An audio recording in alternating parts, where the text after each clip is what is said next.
दादी आ गई मैदान में और आकर कहती है कि आखिर तुम्हें शर्म नहीं आई। किस जन्म का बदला उस मासूम बच्ची से ले रही हो? अरे वो बच्ची तुम्हारे सामने जुबान नहीं खोलती, तो इसका मतलब ये नहीं है कि तुम जो जी में आएगा उसके साथ करती जाओगी। मैं तुम्हें ये ज्यादतियां नहीं करने दूंगी। मैं तुम्हें साफ साफ बता रही हूँ कि अपने दिमाग को दुरुस्त कर लो। मैं कभी भी ये गवारा नहीं कर सकती कि तुम उम्मे आयशा को इस घर में निकालने की धमकी दो। तुमने अपने बेटे को तो वर्गला कर उसका दिमाग खराब कर लिया है, लेकिन ये याद रखना, ज्यादा देर तक वो इधर भी नहीं टिकेगा, क्योंकि वो तुम्हारी तरबियत है जो सर चढ़ के बोलती है और कहीं एक जगह नहीं टिक सकता। उम्मे आयशा को उसकी दादी काफी तसल्ली देती है और कहती है कि बेटा, तुम फिक्र मत करना, हम सब तुम्हारे साथ हैं। तुम्हें किसी से डरने की जरूरत नहीं है। मैं देखती हूँ कि तुम्हें इस घर से कौन निकालता है। उसकी जरूरत नहीं है कि वो तुम्हें इस घर से निकाल सके। जिस पर आप देखेंगे कि वो कहती है कि अगर दादी जान मेरा अजमेर के साथ रिश्ता ही ना होगा तो मैं कैसे यहाँ पे रह सकती हूँ। लेकिन जी दादी जान ने बड़ी तसल्ली दी है और कहा है कि बेफिक्र हो जाओ, सब ठीक हो जाएगा। मैं तुमसे वादा करती हूँ कि सारे मामला तुम्हारे हाथ में है, इसलिए तुम्हें घबराने की या परेशान होने की अब कोई भी ज़रूरत नहीं है। मैं हमेशा तुम्हारा साथ दूंगी, ये मेरा वादा है तुमसे। जिस पर दादी की बातों को लेके वो काफ़ी सुकून में आ चुकी है और जान चुकी है कि वाकई में उसके साथ कुछ अच्छा होगा। उसको बिला वजह परेशान होने की कोई भी ज़रूरत नहीं है। दादी ने काफ़ी दिलासा दे दिया है, काफ़ी हिम्मत बंधाई है और कहा है कि माहम से या नौशीन से डरने की ज़रूरत नहीं है। नौशीन अपना किरदार बखूबी निभा रही है और आए दिन कोई ना कोई ऐसी हरकत कर देती है जिसकी वजह से ज़मीर का दिल आयशा से उच्चाट हो जाता है और वो उससे पीछे हो जाती है। और आप देखेंगे कि नौशीन ने भी ये बात ठान ली है और दादी को कहती है कि ये काम तो मैं सरंजाम देकर ही रहूंगी, चाहे आपको बुरा लगे या फिर भला, मुझे किसी से कोई फर्क नहीं पड़ता।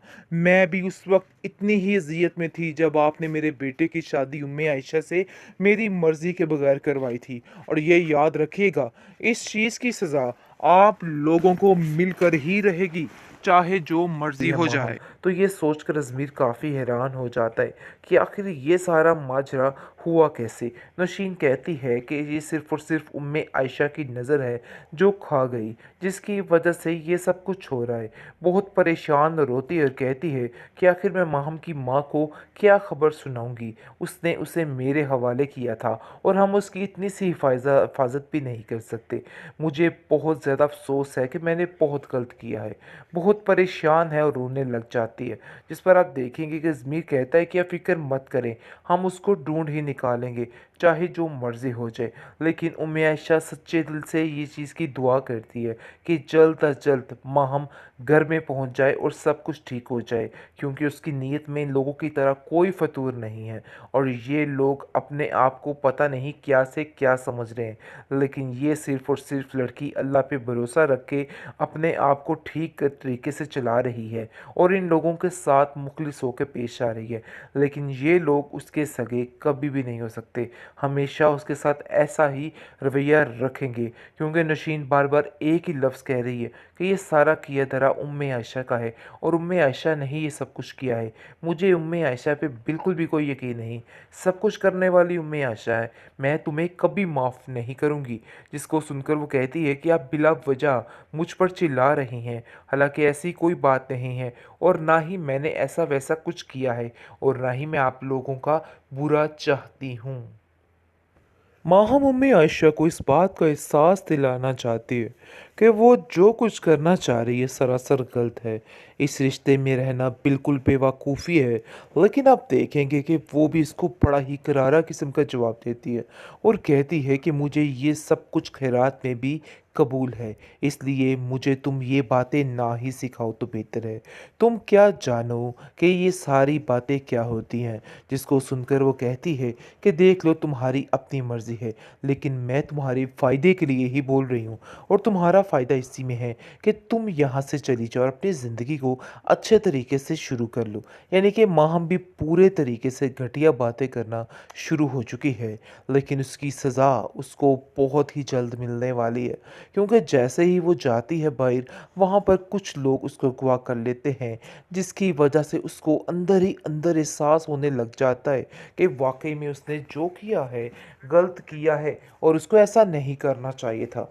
बहरहाल अभी फ़िलहाल उसको जो कुछ करना चाह रही है, वो वही करेगी। यानी कि जैसे ही घर आएगी, तो वह आके नौशीन उसको कहेगी कि नहीं, तुम ये बातें मत सोचो कि तुम्हारे साथ गलत हुआ है।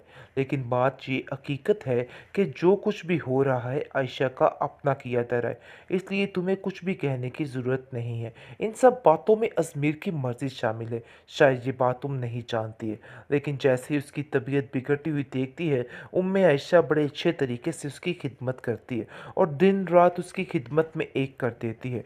ये सारा माजरा देख के माहम उसकी गर्विदा हो जाती है और कहती है कि आखिर कोई इतना अच्छा कैसे हो सकता है, इतने खलूस और इतनी नीयत के साथ कोई भी प्यार नहीं कर सकता जिस तरीके से उम्मे आयशा सबके साथ करती है।